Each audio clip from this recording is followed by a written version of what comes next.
आप लोगों ने देखा होगा अक्सर करके शिव जी बैठते हैं मंदिर में और नादिया बैठता है बाहर।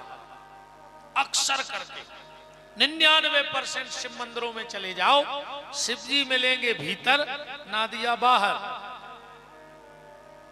एक बार पार्वती जी ने कहा कि दादा प्रभु आप तो मंदिर में बैठ जाते हो और नादिया को बाहर क्यों बिठाया? भगवान शंकर बोले देवी जब व्यक्ति मेरे मंदिर में आता है तो बड़ा नकली बन के आता है, बहुत नकली बन के जाता है मंदिर में आदमी। वो ये नहीं जानता कि हम भगवान को ठग नहीं पाएंगे, पर फिर भी बोलो अच्छा। हम मंदिर की जब सीढ़ी चढ़ते हैं कितने अच्छे हो जाते हैं, ऐसा लगता है कि 100 गलतियां की नहीं जीवन में कुछ। अब मंदिर के बाहर आए तो जैसे थे वैसे ही हो गए। तो क्या भगवान ठग लिया तुमने भगवान को? भगवान तुम्हारे अंतर मन की नहीं जानता कि तुम वास्तव में हो क्या। भगवान को सबसे ज्यादा अगर किसी से दिक्कत है तो छली और कपटी से। भगवान कहते हैं जैसे हो वैसे रहो। ये तो बहुत अच्छी बात है भैया कि कोई कोई के मन की नहीं जाना, न जाने का हो गए। अगर मन की समझ जाए बगल वालों के जे का सोच रहे हैं बैठ के तो का हुई है बताओ, बताओ अच्छा भाई। मुंह से तो हम अच्छा बोल रहे पर मन में तो दिक्कत है। अब वो समझ ले सामने वाला तो दुनिया का कोई रिश्ता चल ही नहीं सकता। ये 3-4 काम भगवान ने बड़े सोच के किए हैं। पहला, अन्न में घुन लगा दिया। अन्न में अगर घुन ना लगता तो गरीब आदमी भूखों मर जाता। बड़े बड़े आदमी कुआं खोद के गेहूं दबा देते 7 पीढ़ी को, पर उन्हें पता है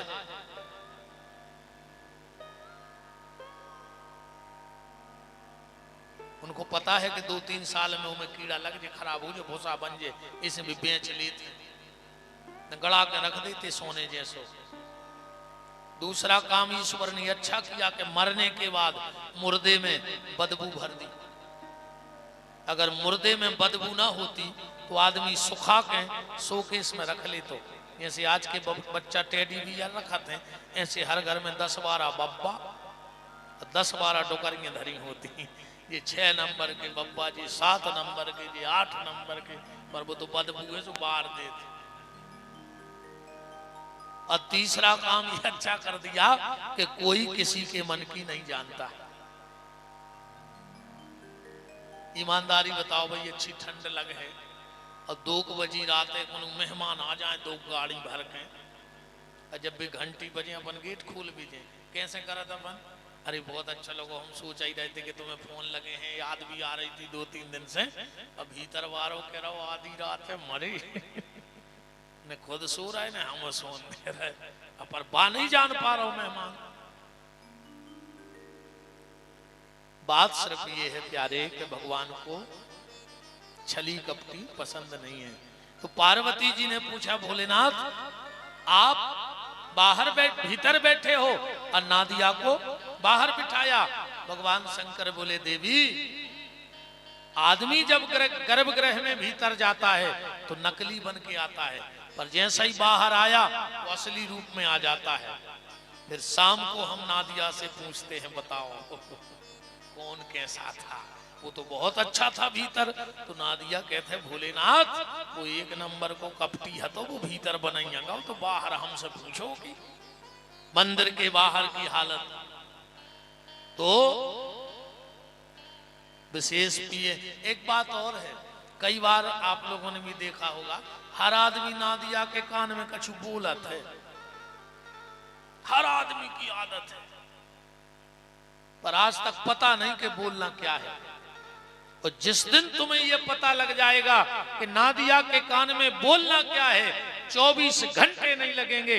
मैं इस व्यास गद्दी से आपको विश्वास दिलाता हूं, आपका काम हो जाएगा। 24 घंटे नहीं लगेंगे, बस तुम्हें यह पता लग जाए कि नादिया के कान में बोलना क्या है कि तुम्हारा संदेश भोलेनाथ तक पहुंच जाए।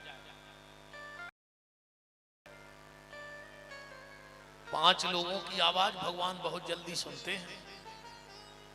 इनकी बात टल नहीं सकती।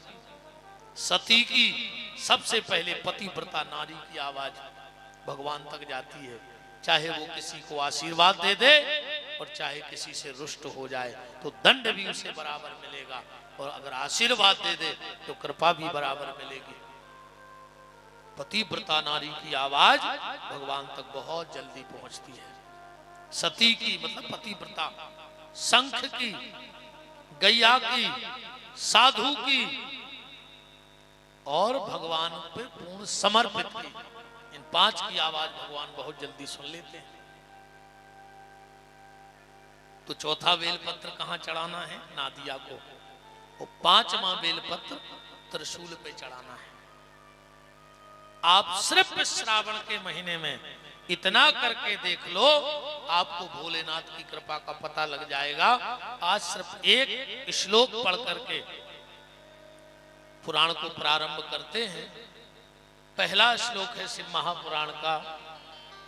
हे हे सूत महाप्राज्ञ सर्व सिद्धांत वित प्रभु, आख्या ही में कथा सार पुराणा नाम विंसता। सनकादिक ऋषि शौनक ऋषि सूत जी से पूछ रहे हैं कि भगवान अब मुझे पुराणों का सार सुनाओ। सूत जी कहते सबका सार भगवान शिव, उस शिव जैसा देवता कोई नहीं। आज के लिए सिर्फ ये 4 सूत्र जीवन के शिव के प्रति। एक राजा की सवारी चली जा रही थी, अचानक से सवारी रुक गई। जाम लगा होगा तो राजा रथ में बैठे थे। राजा ने बगल में देखा कि एक 8-10 साल का बालक मिट्टी की मूर्ति बना रहा है। अब मूर्ति बनाकर उसके कान में कुछ कहता है और उसको मिट्टी में मिला देता है। उसने ऐसा 8-10 बार किया तो राजा को बार बार ध्यान वहां गया कि इतना सा बालक इतनी मेहनत से मूर्ति बना रहा है और कान के यहां जाता है, मुंह लगाता, फेंक के मिट्टी में मिला देता है। तो राजा के अंदर बड़ी जिज्ञासा जगी कि ये बालक क्या कर रहा है। राजा रथ से उतरे, खेत में गए और उस लड़के से बोले कि बेटा ये क्या कर रहे हो? मैं बहुत देर से देख रहा हूं कि बार बार मूर्ति बना रहे हो और बार बार मिट्टी में मिला रहे हो। और उस बच्चे का जवाब सुनना। उस बच्चे ने कहा, राजा मैं ये मिट्टी की मूर्ति बनाता हूं और इसके कान में कहता हूं बोलो ओम नमः शिवाय, और जब ये मिट्टी की मूर्ति नाम नहीं बोलती तो मैं इसे मिट्टी में मिला देता हूं। फिर तेरी क्या औकात है? अगर भजन नहीं करता तो भगवान तो मिट्टी में मिलाएंगे कि नहीं मिलाएंगे? वो बालक और कोई नहीं, वो समय था। समय कब किसको कहां गिरा दे इसका कोई ठिकाना नहीं है।